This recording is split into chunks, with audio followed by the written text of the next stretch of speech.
It's interesting, 6 weeks ago, crude oil above 80. Everyone was concerned about the impact on inflation. Now it's down into the 60s again. And it's about, oh, no, it's a growth scare, even though we're above the lows. What's crude oil? What are the energy stocks telling you, if anything? Yeah, I mean, this has been a volatile sector, especially if you look at WTI oil prices. There's been a decoupling from the energy stocks and the WTI oil prices that started about this summer.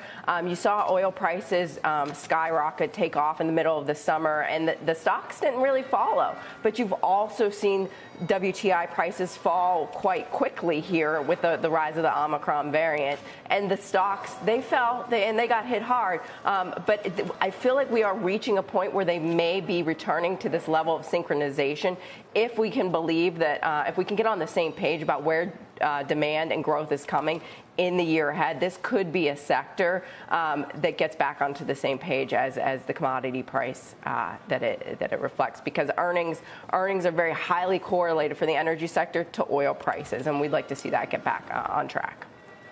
Sylvia, as an investor that's focused on the FANG names on sale and the metaverse themes, where do you fit on energy? Where does that fit?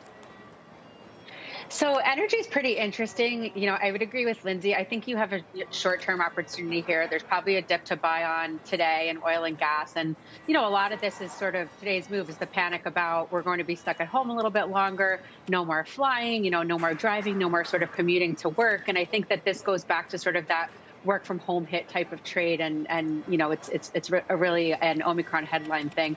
For me, though, I almost think that, the oil and energy trades of today are almost like what, the AMC of a decade ago. When I think about energy, I'm looking at, forward looking. So green metals, I'm looking at things like hydrogen. I'm looking at things like copper.